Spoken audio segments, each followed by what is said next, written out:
Paul Sheldon, a successful novelist famous for his Misery Chastain books, finishes his new manuscript, a non-misery novel titled Fast Cars. After celebrating in Colorado, he drives out during a snowstorm, loses control and crashes. He awakens in terrible pain, legs shattered, ribs damaged, and memories fogged. A woman stands over him. She says her name is Annie Wilkes and that she rescued him from the wreck. She tells him she's his #1 fan. Paul is taken not to a hospital but to Annie's isolated farmhouse. She claims the storm has closed the roads and that the phones are down. She will take care of him until she can drive him into town.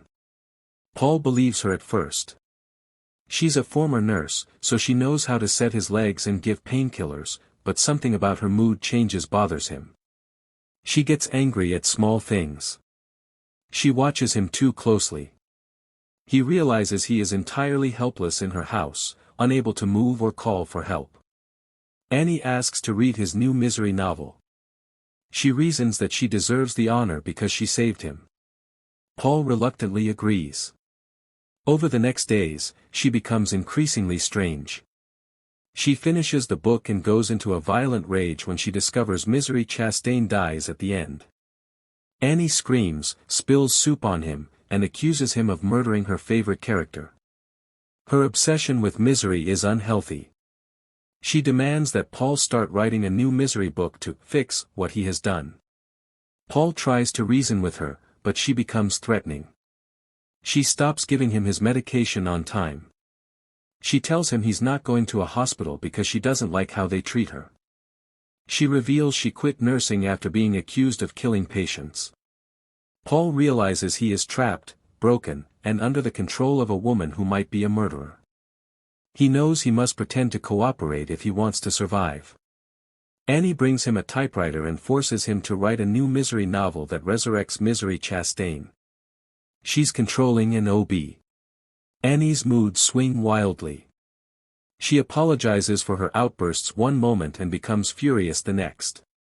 She forces Paul to redo chapters again and again, insisting the story stay true to her vision. His pain increases because she gives him medication inconsistently, sometimes too much, sometimes too little. The drug dependency becomes another tool she uses to control him. Paul learns Annie often leaves the house for supplies. During one of her trips, he drags himself out of bed, crawling across the floor despite the agony in his broken legs. He explores her home quietly. He finds no working phone, no weapon he can easily take, and no hope of signaling anyone. What he does find is a scrapbook filled with newspaper clippings about mysterious deaths at hospitals where Annie worked. Babies, elderly patients, even people in her personal life had died around her. She was suspected but never convicted. The media once nicknamed her the Dragon Lady. Horrified, Paul understands that she is extremely dangerous. He also realizes she has killed people who disappointed her or who tried to leave her. He now knows she has no intention of letting him go when he finishes the novel. But he continues writing because he sees it as his only temporary protection. Another time, Annie discovers that he left his room. Her reaction is monstrous. She pins him to the bed, places a wooden block between his ankles, and lifts an axe. She tells him that she loves him, but she will not allow him to escape. Then she chops off his foot. Paul screams, but Annie continues working calmly like a nurse. She then cauterizes the wound with a blowtorch. He passes out. When he wakes, she claims she did it for his own good. In reality, she did it to make escape impossible. Paul is trapped in a nightmare. He becomes weaker physically but more determined mentally. He keeps writing, focusing on survival, and puts all his energy into planning one final chance to escape.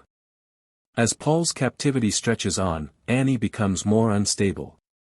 She disappears for hours, leaving him without water or medicine. She sometimes returns covered in dirt or in a dazed state. She occasionally hallucinates, hearing voices or reliving moments from her past. Her mental health spirals into paranoia. She believes the authorities are after her.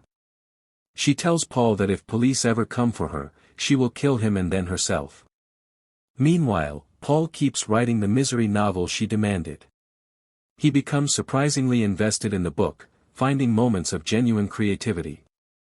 But he also uses the manuscript as a distraction for Annie, a way to keep her predictable. He knows the moment the book ends, his usefulness ends. Paul also collects painkillers she leaves lying around. He stashes the pills in cracks in the bed. He plans to crush them into powder later. His idea is simple: use the powder to poison her or weaken her long enough for him to attack or escape. As the novel nears its final chapters, Annie becomes strangely emotional. She tells Paul that when the book is done, they will share a special moment. Her tone implies a murder-suicide. She believes Misery's return to life is the greatest story ever written, and after that, nothing else matters. Paul finishes the final chapter. Annie is overwhelmed. She tells him it's the best thing he's ever written. She is crying with joy. Paul tells her that authors usually burn the first copy of a finished manuscript to symbolize rebirth. She agrees because she sees it as a ritual. She brings the manuscript, a match, and is ready to witness what she thinks is a sacred moment. Paul secretly has the drug powder ready. The excitement in the room hides the fact that both are preparing something dangerous. Paul lights the manuscript on fire. Annie is startled, leaning forward instinctively to protect the pages. That's when Paul attacks. As the manuscript burns, pages fly around the room. Annie tries to save them, crying hysterically. In that moment of chaos, Paul throws the powdered drugs into her drink and attacks her with the heavy typewriter. Annie crashes to the floor but fights back fiercely. She grabs him, clawing at his skin, screaming his name in a voice that sounds almost inhuman.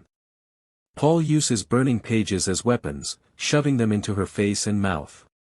She stumbles, choking, blinded by smoke. She collapses but still twitches with life. Paul uses anything he can reach to defend himself.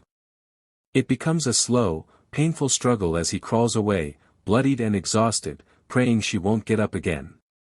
Paul finally drags himself downstairs. He hears nothing and hopes she is dead. But as he nears the door, she lunges toward him from behind, half alive and driven by pure obsession. Her strength is almost supernatural.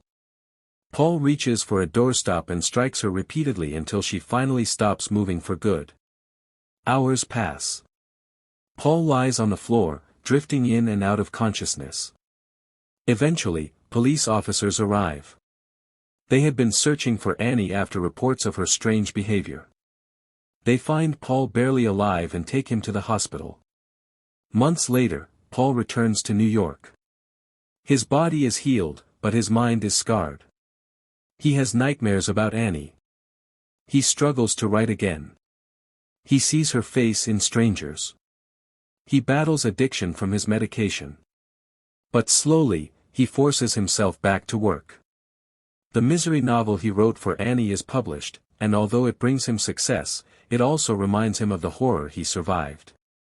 Even after time passes, he still feels Annie's shadow. Sometimes he thinks he sees her. Sometimes he hears her voice. Trauma stays with him. But he continues to write because it's the only way he knows to reclaim himself. Annie Wilkes changed his life forever, leaving marks he will never fully escape.